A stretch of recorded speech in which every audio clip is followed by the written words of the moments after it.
तो इस डायग्राम में देख लेंगे, ए टॉप लेवल पे है, जी लोअर लेवल पे है, ए टॉप लेवल पे है, डी लोअर लेवल पे है।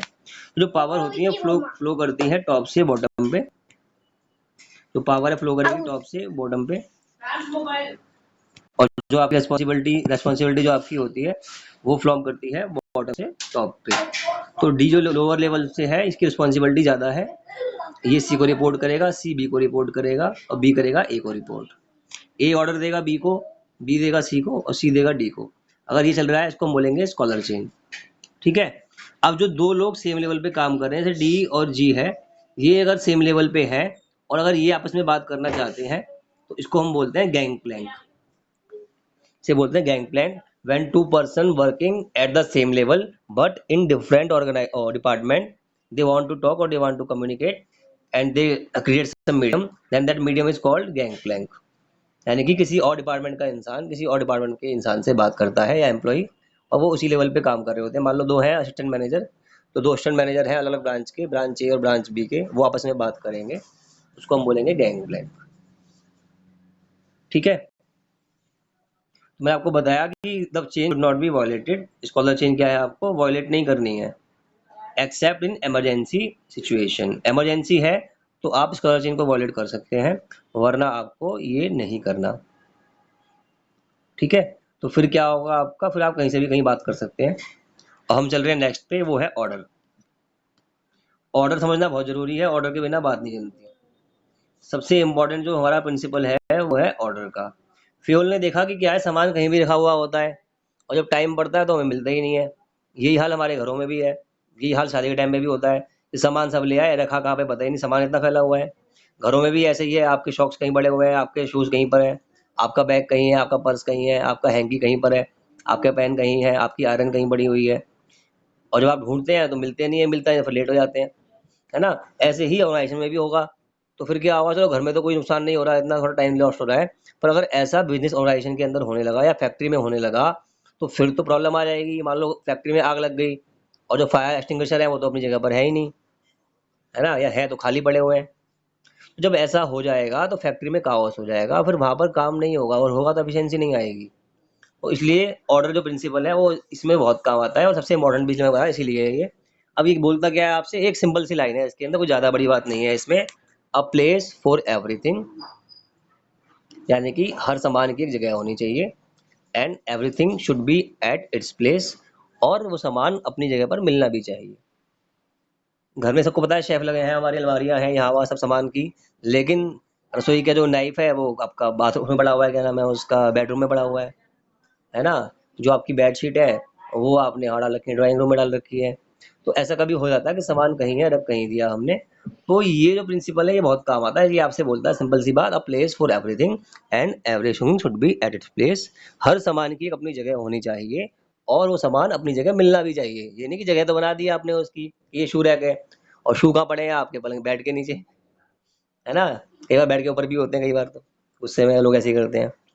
तो जो आपका सामान है वो आपको अपनी जगह पर रखना है। जैसे कि आपने अपने जो इक्विपमेंट यूज़ किया उसको आपने सही जगह पे प्लेस किया, आपने रॉ मटेरियल जहाँ से लिया था बच गया, उसको वहाँ पर वापस रखना होगा आपको। आपके टूल्स हैं, अगर लूज टूल्स आपने खो दिए तो फिर तो आप ढूंढते रहो, उनको मिलेंगे ही नहीं आपको वो। उसके लूज टूल्स के बिना मशीन आपकी स्टार्ट ही नहीं होगी, है ना। तो everything should be at its place. तो ये जो प्रिंसिपल है ये बहुत काम आता है। नंबर 11, ये है इक्विटी। ये भी एक इम्पोर्टेंट प्रिंसिपल है। इक्विटी तो आप देखेंगे तो हर जगह काम आता है, ये तो अगर आपने प्रिंसिपल वायलेट कर दिया तो बहुत प्रॉब्लम आ जाती है। ये तो आपकी लाइफ के अंदर भी है। जैसे मैं अभी क्वेश्चन पूछ रहा हूँ तो कुछ लोगों से पूछ रहा हूँ, कुछ से नहीं पूछ रहा, तो शायद जिससे नहीं पूछ रहा हूँ उसका आंसर देने का मन कर रहा होगा, तो ये बोल रही होगी बैठ के कि सर तो खाली इन्हीं लोगों से पूछते हैं, मुझसे तो पूछते ही नहीं है। तो इसीलिए मैं डेली किसी किसी अलग लोगों से पूछता रहता हूँ। तो जो इक्विटी प्रिंसिपल है तो आपका 24 आवर्स काम ही करता है।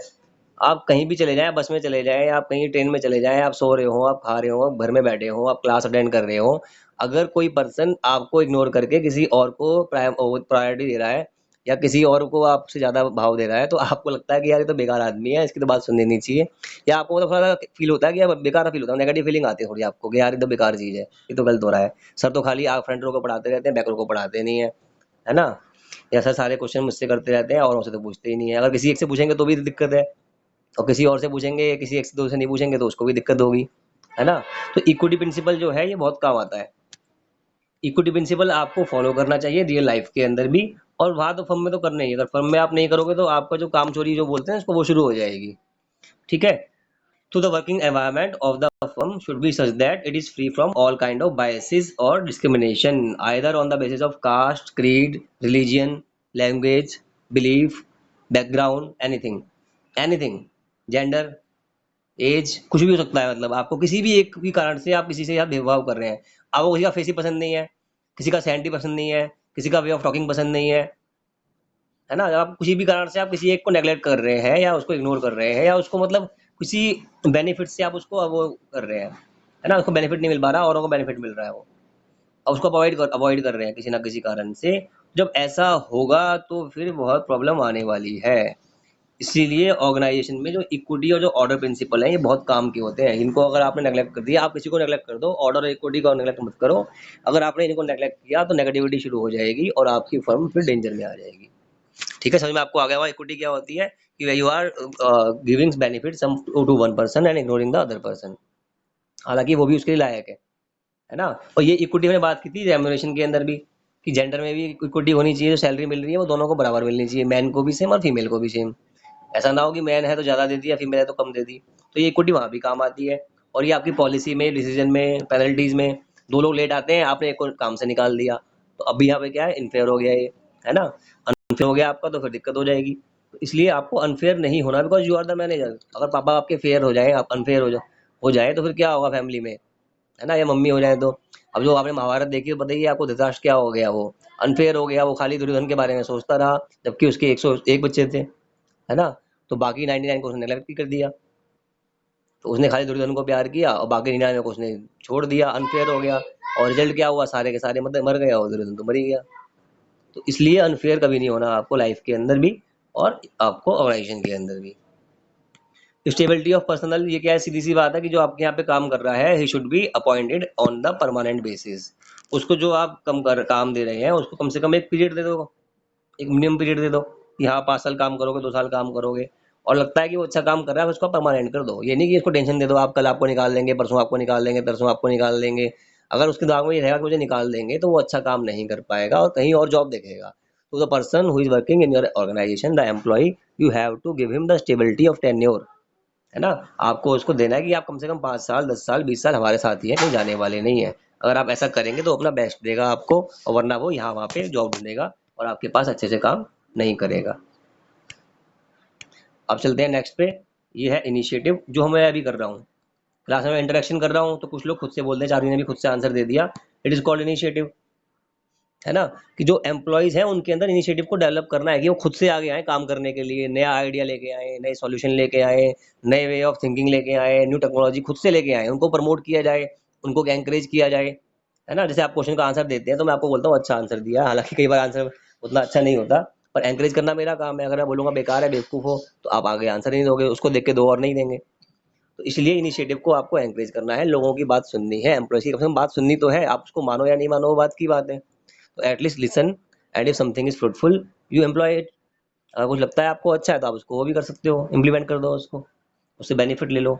तो इनिशिएटिव आपको डेवलप करना है, जिस दिन आपने ये डेवलप कर दिया अपने एम्प्लॉयज में, तो उस दिन आपकी फर्म को कोई ग्रो करने से नहीं रोक सकता। और सबसे बड़ा एग्जाम्पल है इन्फोसिस।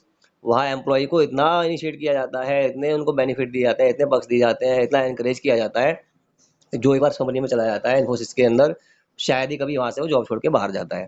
तो कभी आप इसके बारे में पढ़ना, इन्फोसिस के बारे में, बड़ी अच्छी कंपनी है। तो वो ये इसको बड़ा प्रमोट करती है, जितनी भी आईटी कंपनी है वो इनिशिएटिव को एंकरेज करती है, क्योंकि आईटी कंपनी में मैन जो है वो बहुत इंपॉर्टेंट होता है। एक ही अच्छा सॉफ्टवेयर बना दिया, एक अच्छा गेम बना दिया उसने, तो कंपनी उससे ही काफ़ी हाई चली जाती है। और आईटी में काफ़ी रहता है ये कि आप किसी के एम्प्लॉय को हायर कर लो, है ना? पोचिंग बोलते हैं उसको। तो ये बड़ा अच्छा चीज़ है आपका, ये आईटी में काफ़ी चल रहा है आजकल। लास्ट पे आ गए एस्पिरिट डी कॉर्प्स। इसका मतलब सिंपल सा है, टीम स्पिरिट का मतलब होता है टीम स्पिरिट, कि हम लोग जो है, हम लोगों में एक टीम भावना आ जाए। जैसे आप देखते हैं कि पाकिस्तान की टीम है, वहाँ पर क्या है, क्रिकेट की टीम में लड़ाइयाँ चलती रहती हैं, तो वहाँ पर क्या है, वो उतना अच्छा नहीं कर पाते, हार जाते हैं मैच। इंडिया में क्या है, आप देखोगे यूनिटी रहती है, जो कैप्टन है उसके साथ लोग क्या करते हैं, सपोर्ट करते हैं, तो उसमें क्या है, टीम जीतती है। तो अगर आपकी टीम कितनी भी खराब है, अगर यूनिटी उसके अंदर है, तो क्या होगा, आपकी टीम हमेशा जीतेगी। और अगर टीम में कहीं से भी एक एलिमेंट मिसिंग है, जैसे आपकी मूवी थी चक दे इंडिया, वहाँ पे 2 फॉरवर्ड थी, इसकी हॉकी की बात कर रहे हैं हम, तो हॉकी का मैच था, वहाँ पे फाइनल आपने देखा था, उसमें क्या दिखाया था कि 2 फॉरवर्ड है, उनको गोल करने का भाई नाम होता है, जिसने गोल कर दिया उसका नाम हो जाता है। तो एक को दूसरे से ज़्यादा गोल करने थे, एक को टॉप गोलर बनना था, तो उस चक्कर में टीम हार जाती। तो बाद में उनको समझाया उन्होंने कि भाई अगर आप में आपस में अगर फूड को करोगे टाइम, ये लास्ट के टाइम आप 70 मिनट्स बचे हैं आपके, अगर अब भी आप इस फूड को अपने में लगाओगे, टीम स्पिरिट को लेके नहीं आओगे, तो फिर आपको कोई पूछने वाला नहीं है। भले ही इंडिया वर्ल्ड ये क्या नाम है उसका, आपके गोल ज़्यादा हो जाए और इंडिया वर्ल्ड कप फाइनल हार गई, तो आपको छोड़ा नहीं जाएगा, आपकी कोई वैल्यू नहीं होगी। तो फिर बाद में दोनों को मिलके खेलती हैं और इंडिया फाइनल जीत जाती है ऑस्ट्रेलिया से। तो ये एस्पिरिट डिकॉप्स बोलते हैं इसको, कि आपको एक टीम भावना लानी है आप लोगों में, कि हम एक टीम है, हम एक फैमिली का पार्ट है। और ये ऑफिस में भी आप टाइम स्पेंड करते हैं 8 घंटे, 9 घंटे, 10 घंटे, जो एक्टिव टाइम है हमारा वो ऑफिस में जाता है। घर पे तो आके हम खाते हैं, पीते हैं, सो जाते हैं। जो वर्किंग एम्प्लॉयज होते हैं उनका यही होता है, घर पे आओ, खाओ, सो जाओ, 1-2 घंटा यहाँ टीवी देख लो। तो जो मेन पार्ट लाइफ का है, एक्टिव पार्ट है, वो तो हम वहाँ जी रहे हैं अपने बिजनेस के अंदर। तो वहाँ पे क्यों ना हम फैमिली माने उसको। तो अगर हमने ये स्पिरिट डेवलप कर दी अपनी टीम के अंदर, तो बिजनेस आपका ग्रो करेगा। और मैंने एग्जांपल दिया आपको इन्फोसिस का, वो यही करता है ना, रिलायंस है वो भी यही करता है। तो ये क्या है, अपने एम्प्लॉय को एक फैमिली मानते हैं और उनको आगे तक लेके जाते हैं। अब सहारा इंडिया एक कंपनी थी, उसके जो ओनर है सुब्रतो राय सहारा, वो जेल में है और एम्प्लॉय इतने अच्छे हैं कि अपनी सैलरी का कुछ पार्ट इकट्ठा करके उनका केस लड़ रहे हैं, और अपनी सैलरी कह रहे हैं हम बाद में ले लेंगे, पहले इसको बाहर निकाल लें, पहले उधारी चुका दें। तो ऐसा भी होता है, ये रियल लाइफ एग्जांपल है सहारा इंडिया इसका, उसके एम्प्लॉय ये कर रहे हैं अपने ओनर के लिए। ठीक है, तो ये प्रिंसिपल पूरे हुए। Thank you very much.